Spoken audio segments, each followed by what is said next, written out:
Animals, both wild and domestic, they entertain us, maintain our ecosystems, they're our best friends, they love us unconditionally.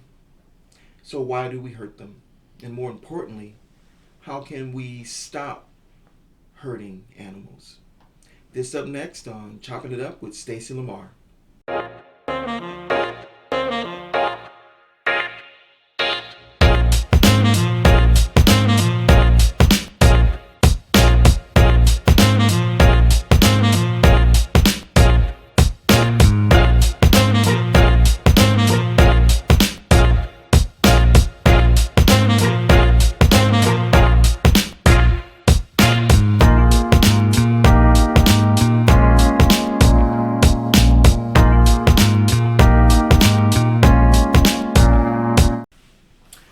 All right, what's up, y'all? This is your boy Stacie Lamar, and welcome to Chopping It Up with Stacie Lamar. We're going to be discussing animal cruelty and also the degradation of animal habitat.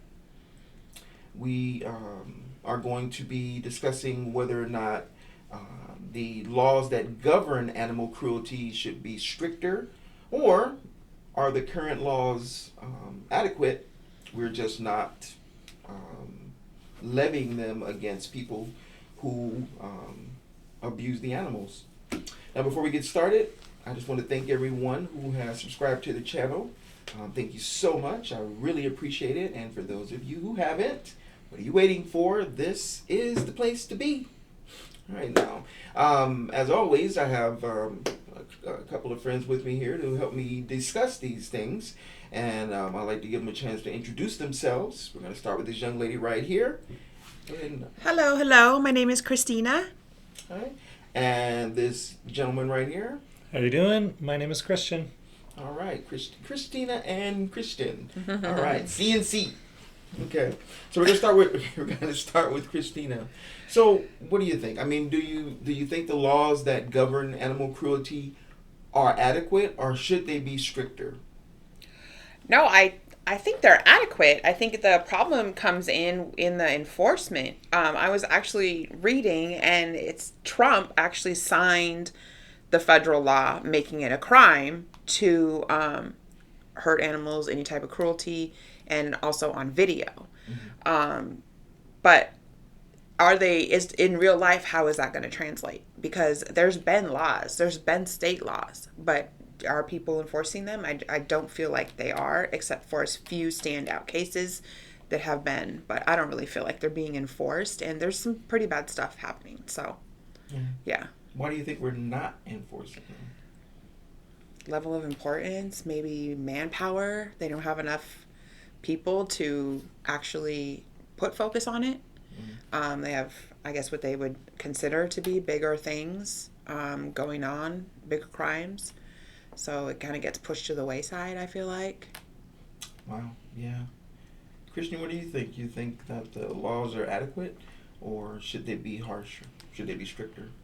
A little bit stricter, probably because of what's happening in the food industry and all. And yeah, it's hard to say.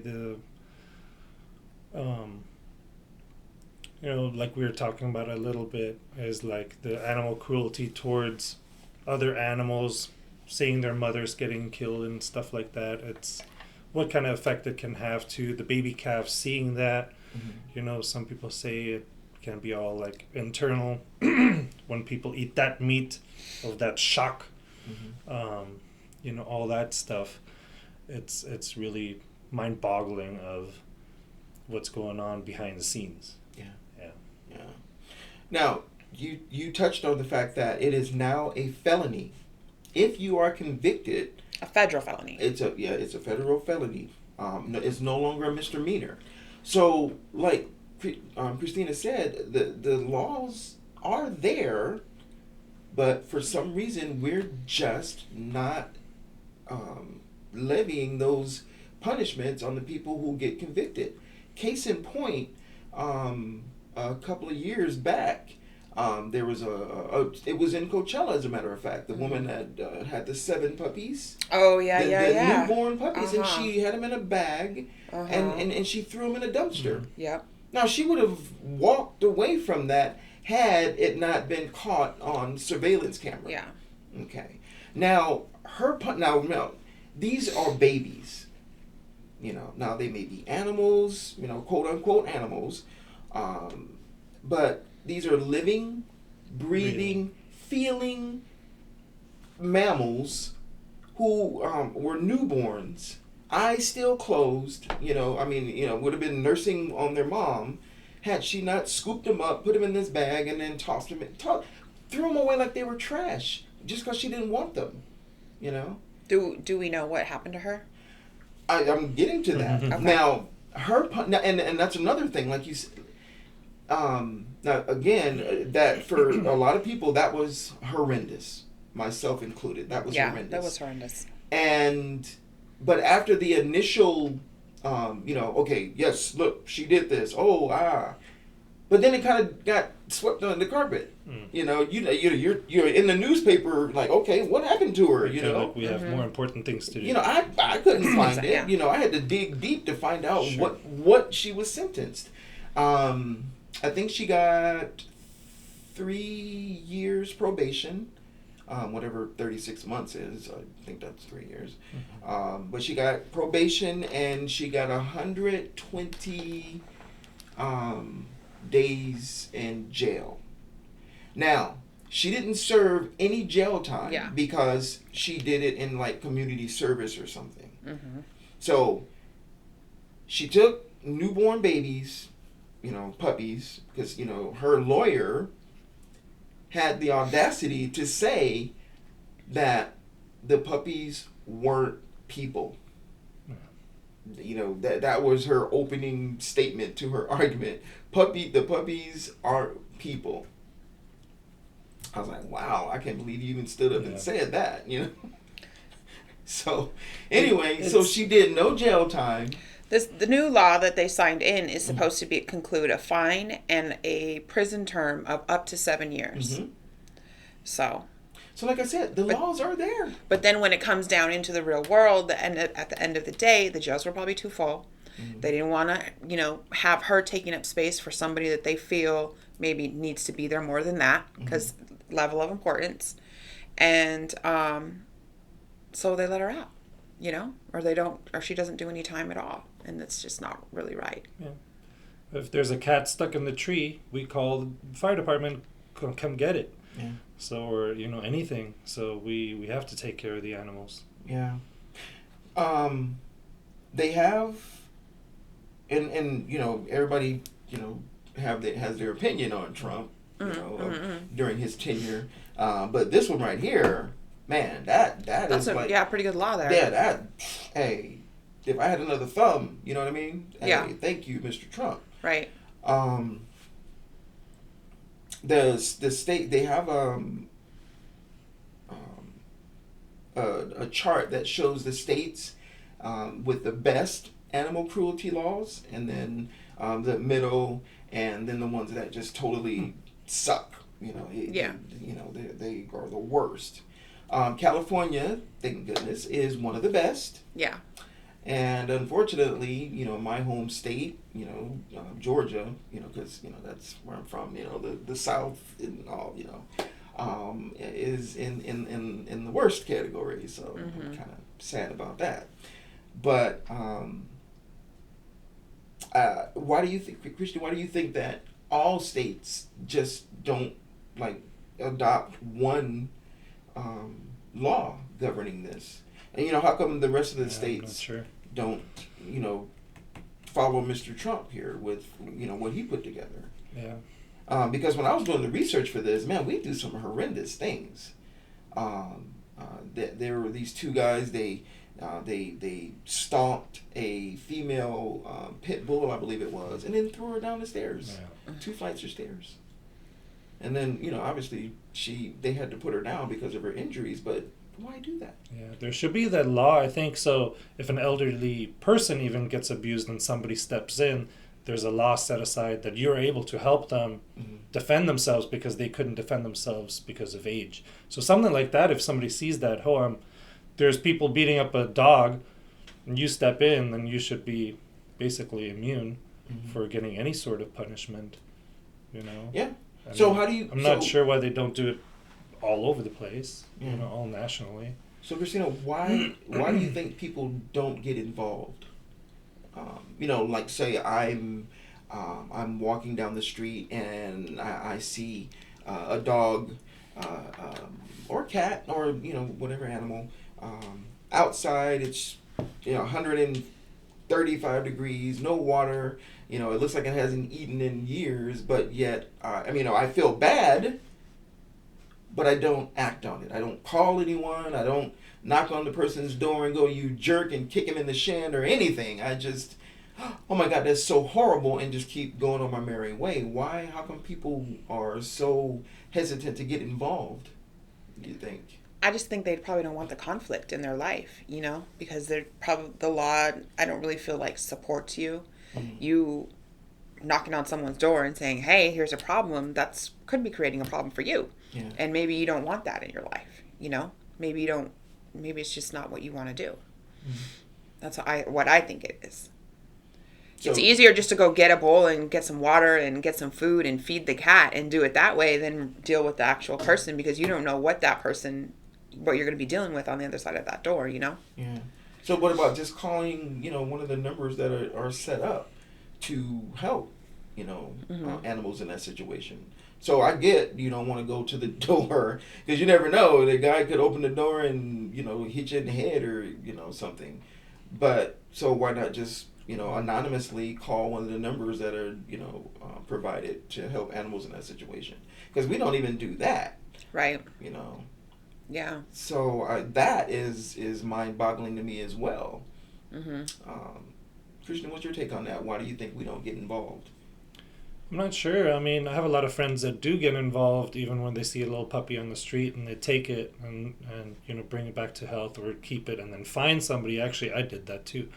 But I'm not sure why they don't. And they probably just don't want, oh, maybe it's got a disease or, you know, something like that. Disease. That's a big one. good That's a one. big one, yeah. That's a big Yeah, one. it's like, yeah, it's weird. Yeah. It's like, I even pet dogs and, you know, some of my friends are like, don't pet it. It could have mange or it could have this. I'm like, Yeah. Phobia. I don't know. Phobia. It could be phobia. Yeah, that's a good one. I didn't even think about that. Yeah, but I mean, it's still there. You probably should do something as a human. Yeah. You should do something as a human, but also, like, I'm highly allergic to cats. So even in the vicinity of cats, I'm going to be in the hospital. So it's like, I'm not going to go near that cat. Just because for me, I don't want to be in that position, you know? So it is a little bit of phobia, I guess. Yeah. Okay. So, what do you think? Now, getting involved is definitely one of them. If more people got involved, you know, and that's a good point. The phobia. I'm quite sure a lot of people think that way. You know, I don't want to touch it or you know, touch the animal or pick it up because it might have something, rabies or, you know, whatever. So I get that. You know, self-preservation. I get it. But you still have a living, breathing mammal in need of assistance. And, I mean, would you do that if it were a child? The child could be, it might not have, you know, the child might not have rabies, but it could still have a disease or something. You never know. The child, you don't know what the child's been through. But people will run over there and scoop the kid up, you know, and run off with it. And later on they go, well, you know, the kid had this, now you've got that, and, you know. But they don't think twice when it comes to a child, you know, a human. It's true. So why with an animal?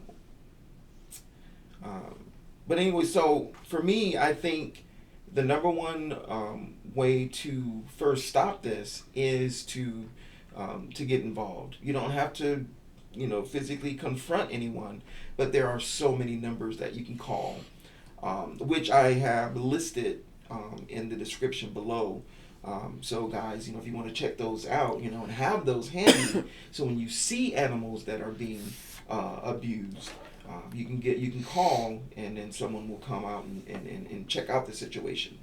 Now, abuse isn't necessarily, these pictures that we have in our heads where people are doing all these horrendous things, like throwing puppies in front of cars and hanging things. No, it can be unintentional. Like I mentioned, you just don't give the dog any water. Out here where we live in the desert, that's a problem. Yeah, that's a problem. Now, it may have been an oversight on your part. You didn't mean to do it. Hell, you love Sparky. Yeah. Hey, that's my boy, but you just didn't give him any water. Yeah. That's abuse. Or huskies outside in the Yeah, hot sun. exactly. And they got the fur. Yeah. Yeah, now you didn't mean to do it, but it's still abuse. Yeah. So it can be intentional where you got some sicko doing crazy things, or it can be unintentional where you just forgot, or you didn't get around to it just yet. But even so, it's still abuse. I mean, if you were out there, in how would you feel? So I have here the top 3 ways to stop animal cruelty. And number 1 was for people to get involved. Number 2 is to donate to animal shelters and organizations that monitor these things. I believe California is designated a no-kill state. So that means that the animals that are taken. The whole state is? Mm-hmm. Oh, I did not know that. Yeah, I think California is a no-kill state. That's why all the shelters are so full. Now, see, that's the thing. That's the thing for me.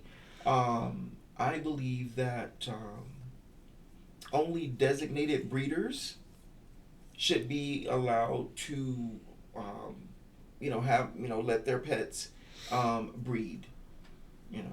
Because that's like you said, the shelters are full. And that's because.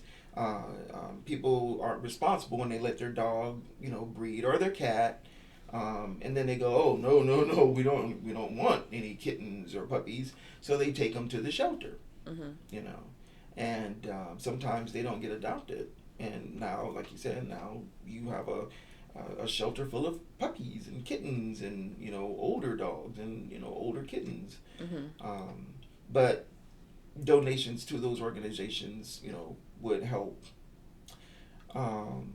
Another way to help is to buy, pet-friendly products. The products haven't been tested on animals, or they don't use animal parts to make whatever it is. Because the bottom line, I mean, if there's money involved, we're going to do it. I mean, that's just how we are. That's how we roll. If there's money involved, we're going to do it. Because we're going to touch on poaching here in a second. And I'm going to give you an example of how, if the money is big enough, hey, man, forget any and everything else. So with animal cruelty, and I think we all agree, the laws are there. But like you said, Christina, I think you may be right that the court system might be putting a higher priority on other things. Yes, what you did was horrible, Christina. You horrible, rotten person.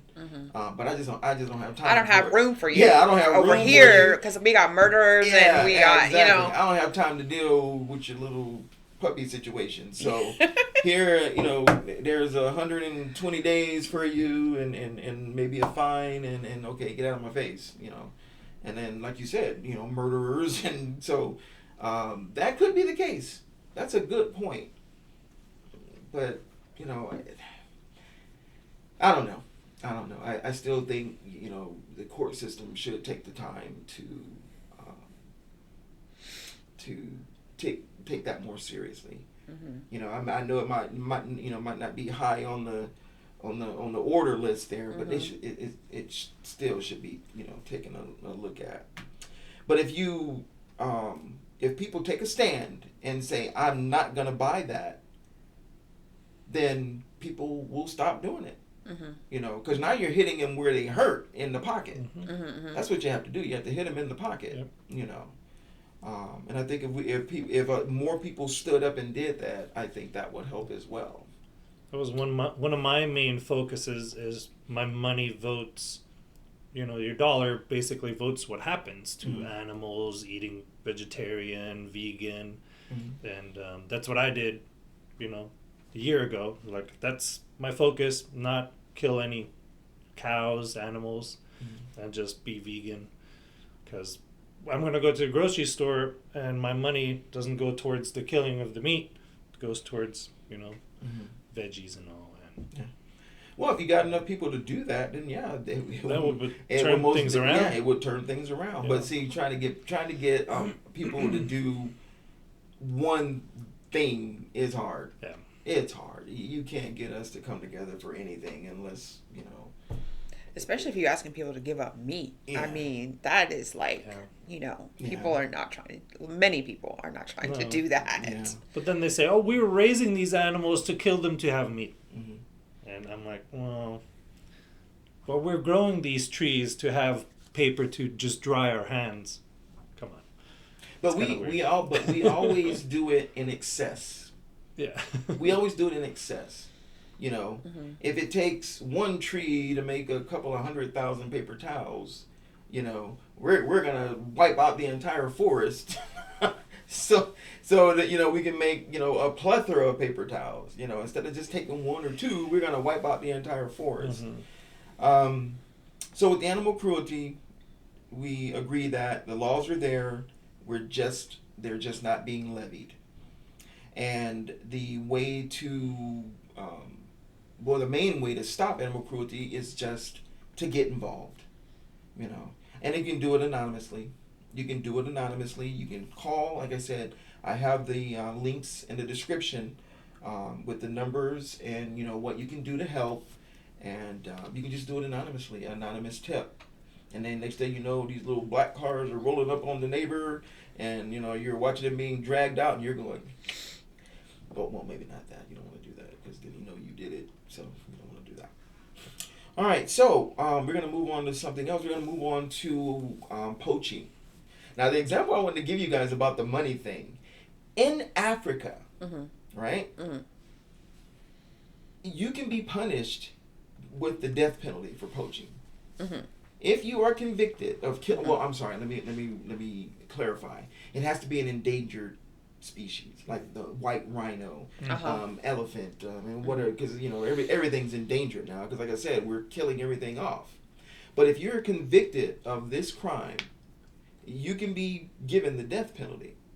Now, if I am out there in the bush and I'm thinking about doing this, that has to come to mind. I go, okay, wait a minute. If I get caught, they could kill me. I feel like if you're in the bush, you've already had that thought process before you got there, right? Because no, I'm seriously like you already committed yourself to be willing to the death penalty. Like it's that serious, right? Because or you just think you're that good and you're not going to get caught. So which is it? Because the amount depends on the person. The amount of money has to be astronomical for you to sit there and go, I could get killed. Well, first I got to prove it. Yeah. So I was just thinking, man, how much, and I didn't get a chance to look that up, roughly what the estimated, amount of money that is brought in, from the white rhino's horns and the ivory and whatnot.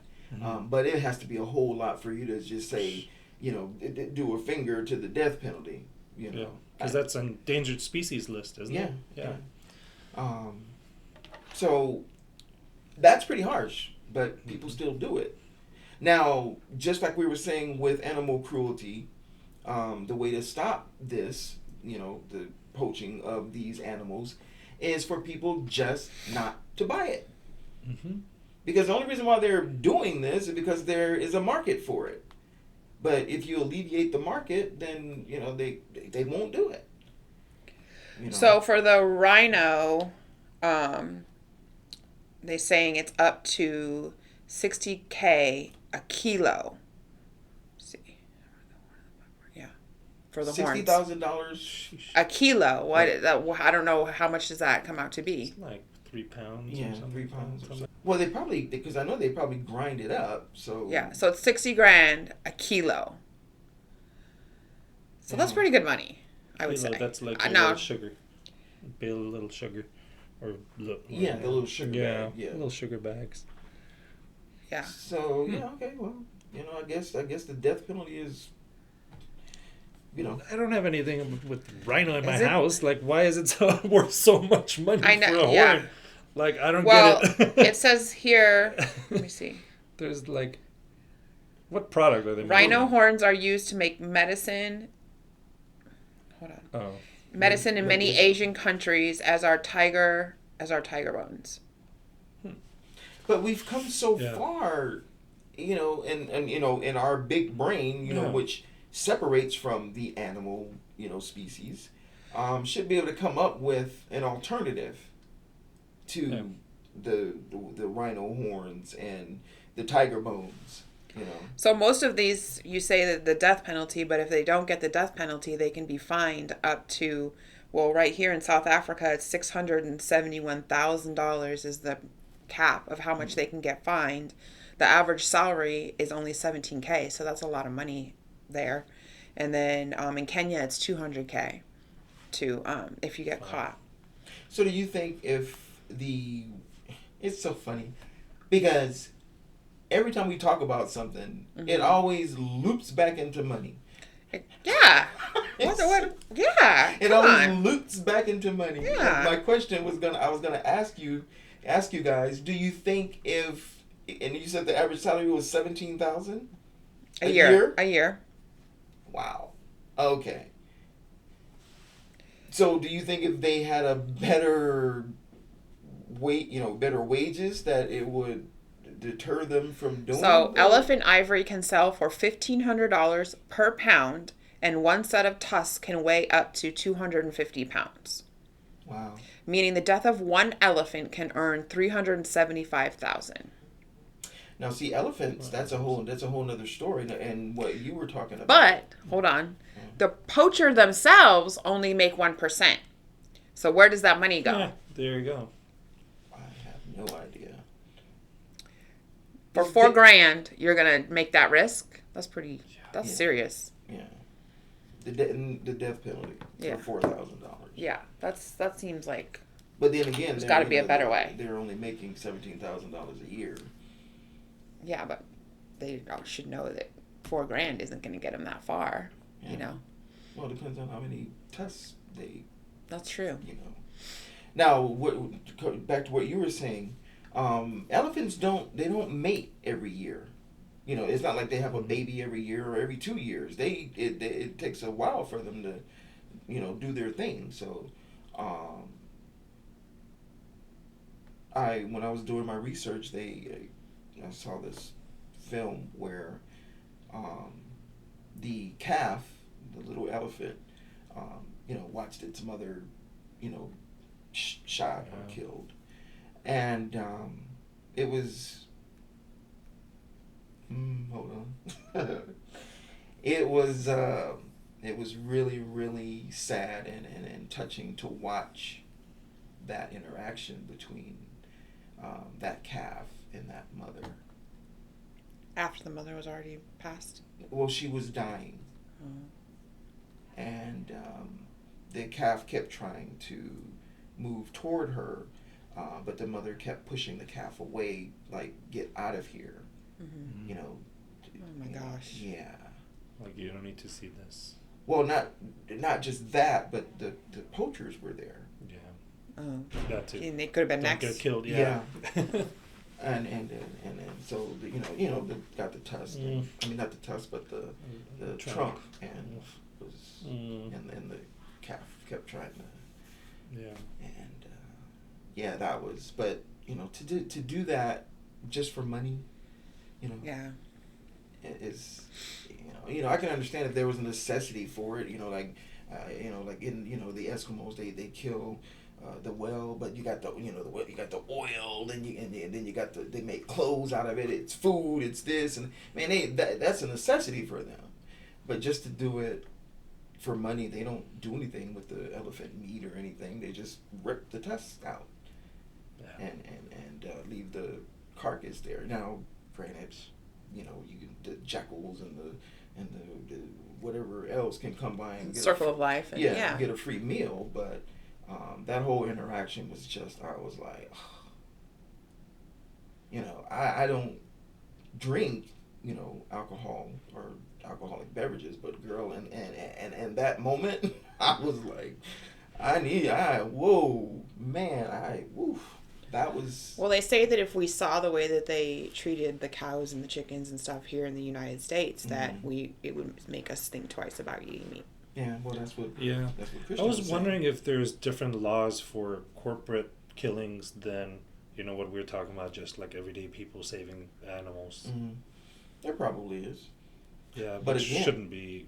But again, like we were saying, even if the laws were in place, you know, money would get you out of it. Yeah. You know, receiving any punishment, or just the sheer fact that there's no room, in the jails, or you know, there are bigger fish to fry. You know, so that is kind of evident because, like I said, I first went into this thinking that the laws sucked.